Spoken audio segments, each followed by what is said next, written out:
മറ്റു വാർത്തകളിലേക്ക്. ചതിക്കുഴിയാകുന്ന online lottery വ്യാപനത്തിന് വഴി തുറന്ന ഗോവയിലെ ബി.ജെ.പി. സർക്കാർ. കേരളത്തിൽ ഉൾപ്പെടെ ഓൺലൈൻ ലോട്ടറി വിൽക്കാനാണ് നീക്കം. കേരളത്തിൽ വിൽപ്പന നിരോധിക്കണമെന്ന് സംസ്ഥാനം കേന്ദ്ര സർക്കാരിനോട് ആവശ്യപ്പെട്ടു. ഓൺലൈൻ ലോട്ടറി നിരോധനം നിലനിൽക്കുന്ന സംസ്ഥാനമാണെന്ന് ചൂണ്ടിക്കാട്ടിയാണ് കേരളം കത്തയച്ചത്.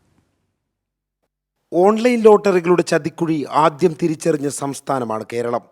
ഇതിനെ തുടർന്നാണ് വർഷങ്ങൾക്ക് മുൻപ് കേരളത്തിൽ ഓൺലൈൻ ലോട്ടറി വിൽപ്പന നിരോധിച്ചത്. വൻകിട ചൂതാട്ട കമ്പനികളുമായി നിയമയുദ്ധം നടത്തി സുപ്രീം കോടതിയിൽ നിന്നും അനുകൂല വിധി നേടുകയും ചെയ്തു.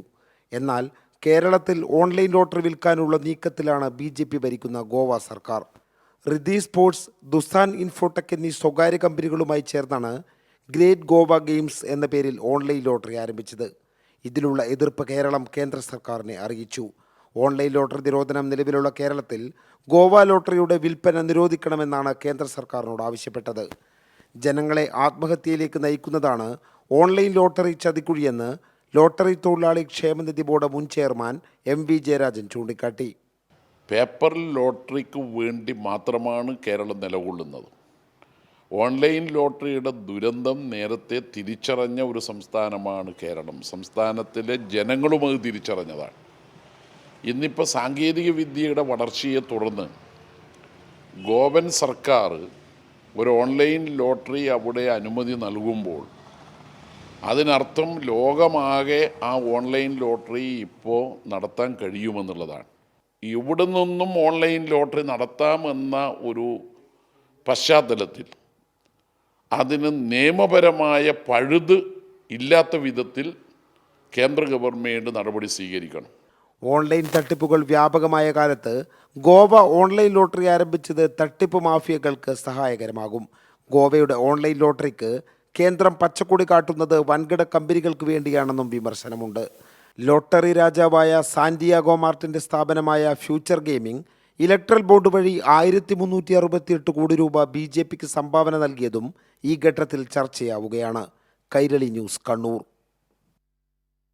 ലോട്ടറി മാഫിയയ്ക്ക് ബി.ജെ.പി. സർക്കാരിൽ വലിയ സ്വാധീനമുണ്ടെന്ന് മുൻ ധനമന്ത്രി തോമസ് ഐസക്.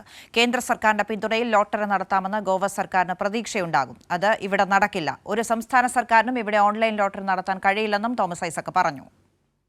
ലോട്ടറി മാഫിയ ഇന്ത്യയിലുള്ളത് അവർക്ക് ബി.ജെ.പി. സർക്കാരിലെ സ്വാധീനം ചെറുതൊന്നുമല്ല. ആ GST നിരക്കുകൾ ലോട്ടറി സംബന്ധിച്ച് GST കൗൺസിൽ വളരെ അവധാനതയോടെടുത്ത തീരുമാനം കഴിഞ്ഞ ഇലക്ഷന് മുമ്പ് തിരുത്താൻ വേണ്ടി വന്നപ്പോൾ തന്നെ വളരെ വ്യക്തമായിട്ടുള്ള കാര്യമാണ്. അതുകൊണ്ട് ഗോവ സർക്കാരിന് അങ്ങനെ പ്രതീക്ഷയ്ക്കുണ്ടാവും കേന്ദ്ര സർക്കാരിൻ്റെ സഹായം കിട്ടുന്നല്ല. പക്ഷേ ഇന്ത്യയിൽ ലോട്ടറി റെഗുലേഷൻ ആക്ട് ഉണ്ട്. അത് നിലവിലുള്ളിടത്തോളം കാലം, അത് ഭേദഗതി ചെയ്യാത്തിടത്തോളം കാലം ഓൺലൈൻ ലോട്ടറി പേപ്പർ ലോട്ടറിക്ക് പൗരാവില്ല. കേരളം ഓൺലൈൻ ലോട്ടറി നടത്താത്തിടത്തോളം കാലം ഒരു സംസ്ഥാന സർക്കാരിന് ഗോവയായാലും സിക്കിമായാലും ഇവിടെ വന്ന് ഓൺലൈൻ ലോട്ടറി നടത്താൻ പറ്റില്ല. ക്ഷേത്രങ്ങളിൽ പുരുഷന്മാർ ഷർട്ട് ധരിച്ച് കയറരുതെന്ന സുകുമാരൻ നായരുടെ മറുപടിയിൽ പ്രതികരിക്കാനില്ലെന്ന് വെള്ളാപ്പള്ളി നടേശൻ. കാലാനുസൃതമായ മാറ്റം എല്ലാ മേഖലയിലും ഉണ്ടാകണമെന്ന് Thiruvithamkoor Devaswom board president P.S. Prashanth പറഞ്ഞു. ആചാര വിഷയങ്ങളിൽ തീരുമാനമെടുക്കേണ്ടത് തന്ത്രിമാരാണെന്നാണ് കെ. മുരളീധരന്റെ പ്രതികരണം. സച്ചിദാനന്ദ സ്വാമിയോടുള്ള സുകുമാരൻ നായരുടെ മറുപടിയിൽ പ്രതികരിക്കാനില്ലെന്ന് വെള്ളാപ്പള്ളി നടേശൻ. SNDP ക്ഷേത്രങ്ങളിൽ ഷർട്ട് ധരിച്ച് പ്രവേശിക്കാൻ തടസ്സമില്ലെന്നും വെള്ളാപ്പള്ളി നടേശൻ പറഞ്ഞു. അവർ അങ്ങോട്ടും പറഞ്ഞ് അദ്ദേഹം ഇങ്ങോട്ടും മറുപടി പറഞ്ഞു. അതുകൊണ്ട് ആ കാര്യം ക്ലോസ്. ഇതെത്രയോ കൊല്ലങ്ങൾക്കും ഞങ്ങൾ പറഞ്ഞ് ഞങ്ങളുടെ സ്ഥാപനങ്ങൾ നടപ്പാക്കിക്കൊണ്ടിരിക്കുകയല്ലേ. SNDP യോഗത്തിൻ്റെയും ശാഖകളുടെയും യൂണിയനൊക്കെ നടത്തിക്കൊണ്ടിരിക്കുന്ന ക്ഷേത്രങ്ങളിൽ ഉടുപ്പിട്ടുണ്ട് കയറണമെന്ന് ഞങ്ങൾ പ്രമേയം പാസാക്കി സർക്കാർ അവർക്ക് പലർക്കും കൊടുത്തിട്ടുണ്ട്. കാലാനുസൃതമായ മാറ്റം എല്ലാ മേഖലകളിലും ഉണ്ടാകണമെന്ന് Thiruvithamkoor Devaswom board president P.S. Prashanth പറഞ്ഞു.